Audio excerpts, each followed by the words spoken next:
अस्सलाम वालेकुम दोस्तों, जुड़वा की आने वाली एपिसोड बहुत ही इंटरेस्टिंग होने वाली है। जैसा कि आप लोग देख रहे होते हैं कि बहुत ही इमोशनल सीन चल रहा होता है। ज़ारा अपनी माँ से आखिरकार मिल ही जाती है। तो सारा और उसकी माँ उस ज़ारा के घर जाते हैं। कहती है कि आप मेरी बेटी हो और बिल्कुल ही सारा की तरह दिखती हो। तो ज़ारा आगे से जवाब देती है कि नहीं, मैं आपकी बेटी नहीं हूँ। मुझे आप से बिल्कुल भी बात नहीं करनी, ना आपने मुझे कभी याद किया और ना ही मुझे कभी ढूंढा। तो सारा ज़ारा की आगे माँ जवाब देती है कि मुझे पता था, मेरा दिल ही दिल में आकर आता था कि तुम ज़िंदा हो। मैं तुम्हें याद करती थी, ऐसा बिल्कुल भी नहीं है बेटा। तो ज़ारा कहती है नहीं, बिल्कुल भी ऐसा नहीं है और आप मेरी माँ भी नहीं है। तो फ़रहत तो ज़ारा की माँ कहती है इसका मैं हिसाब फ़रहत से ज़रूर लूँगी, तुम्हारी फूफो से मैं इसका हिसाब ज़रूर लूँगी। उसने मेरे साथ इतना बड़ा जुल्म किया है, इतनी बड़ी ज़्यादती की है। मैंने आखिरकार उसका क्या बिगड़ा था। उसकी बेटी रक्षी, उसकी भी शादी करवाई और उसका बेटा वो भी इतना अच्छा है, उसके साथ भी मेरा इतना अच्छा ताल्लुक़ है। मैंने कभी उनका बुरा नहीं चाहा, इसने मेरे बच्चों का और मेरा बुरा क्यों चाहा। आखिरकार उसका भाई ही था, उसको अपने घर में भी रहने दिया, लेकिन फिर भी उसने हमारा इतना बुरा चाहा। मैं उसे नहीं छोड़ूंगी। और यूं ही कहते कहते जैसे सारा कहती है कि ज़ारा, तुम्हें माँ बहुत याद करती थी, बहुत रोती थी वो। तुम ऐसा बिल्कुल भी ना सोचो कि तुम्हें याद नहीं करती थी। तो वो ज़ारा आगे शौक में पड़ जाती है कि ये मेरी माँ कैसे हो सकती है। तो वो आगे से उसका दादा अबू जो कहता है कि क्या ये सच है, वो अपने दादा अबू से पूछती है। वो कहती है हाँ। दादा अबू कैसे जवाब देता है, जी हाँ बेटा, बिल्कुल ही सच है। यही तुम्हारी वालदा है और यही तुम्हारी बहन है और बिल्कुल एक ही जैसी हैं। दोनों एक जैसी बहनें होती हैं, जुड़वा होती हैं। तो जिस दिन पैदा हुई थी उस ही दिन फरहत ने इसको दूर कर लिया था और कहा था तुम्हारी एक ही बेटी पैदा हुई है। जी हाँ नाज़रीन, अगर आपको वीडियो अच्छी लगी तो चैनल सब्सक्राइब कर दें और अस्सलाम वालेकुम दोस्तों, उस्मान की आने वाली एपिसोड बहुत ही इंटरेस्टिंग होने वाली है। जी हाँ नाज़रीन, एहसन बेके खातून सब सरदारान को जाकर कहती है कि तुम्हें जितना सोना चाहिए मैं तुम्हें दूंगी, लेकिन तुम लोग मेरा साथ दो। कोई भी साथ नहीं देता एहसन बेके का। तो आखिरकार एहसन बेके के पास और कोई चाल नहीं होती, तो वो एक सरदार का बेटा उठा लेती है और उससे कहती है कि अगर तुम मेरे लिए काम करोगे तो ठीक है, वरना तुम्हारे मैं बेटे को मार दूंगी। लेकिन आखिरकार वो भी एक सरदार ही है, उसके पास भी चालें ही होंगी। उसने भी अपनी चाल चली और उस्मान सरदार को बता दिया कि ये कहा है मुझे एहसन के खातून ने और मेरा बेटा भी अगवा कर लिया गया है। तो वो उस्मान साहब आगे से जवाब देता है कि तुम उनकी जासूसी करो और सब कुछ बताओ, लेकिन काम हमारे मातहत होगा। जो भी होगा चाल हमारी होगी और तुम उनको बताओगे और हम अपनी चाल से उनको ख़त्म कर देंगे। और दूसरी तरफ बाला लूसिया से कहती है कि मैं कैसे पहचानूंगी हलीमा को। तो वो कहती है कि तुम्हारे बहुत ही करीब है लूसिया, तुम अपने करीब देखो। वो कहती है कहाँ मैं देखूँ। वो कहती है अपने तुम्हारे बहुत ही करीब। और दूसरी तरफ से सोफिया मारने आ रही होती है लूसिया को।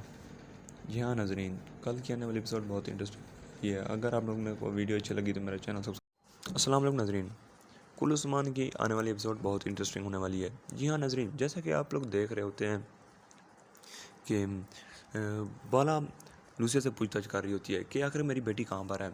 तो वो लूसिया कहती है कि मैं नहीं बता सकती, क्योंकि अगर मैंने बता दिया तो मुझे सोफिया मार डालेगी।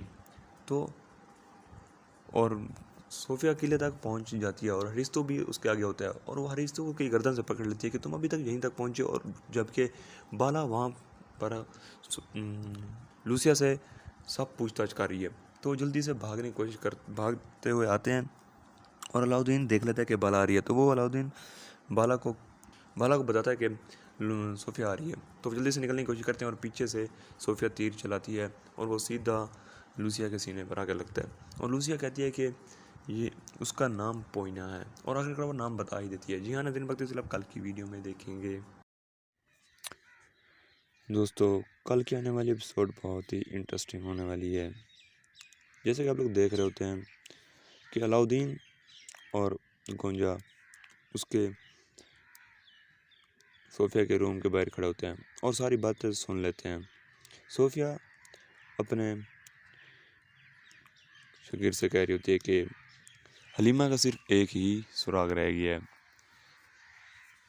अब वो सिर्फ वहीं से ही पता लगवा सकते हैं। अगर हम उससे ही मरवा दें तो सब कुछ ठीक हो जाएगा। तो ये बात भाई अलाउद्दीन और सोफिया सुन रहे होते हैं। तो जल्दी से वो लोग अपनी वालदा को बताते हैं, उनको हलीमा बाला खातून को।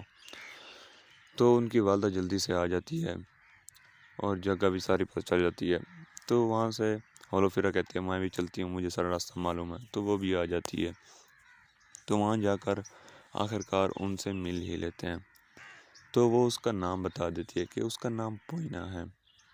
यहाँ दोस्तों ऐसी वीडियोज़ अगर आप चाहते हैं कि मैं बनाता रहूँ तो मेरा चैनल सब्सक्राइब कर दें और बेल आइकन दबा दें। दोस्तों कल की आने वाली एपिसोड बहुत ही ज़्यादा इंटरेस्टिंग होने वाली है। अलाउद्दीन और गोंजा सोफिया के किले में घुस जाते हैं और उसके कमरे में जा रहे होते हैं और उसके कमरे के आगे सिपाही खड़े होते हैं। तो गोंजा अलाउद्दीन से कहती है कि यहाँ तो मुहाफिज मौजूद हैं, अब क्या करें। तो वो एक तरीक़ाकार चलते हैं। तो वो चाल चलते हैं कि वहाँ पर जाते हैं तो कहते हैं मुहाफ़िज़ों को कि अब तुम लोगों का टाइम ख़त्म हो गया है और अब उस्मान उसके पीछे पड़ा हुआ है सोफिया के, तो तुम लोग यहाँ से जाओ। सोफिया ने हमें बोला कि तुम लोग वहाँ पर खड़े हो जाओ। तो वो लोग ये सोचकर चले जाते हैं। और दूसरी तरफ एहसन बेके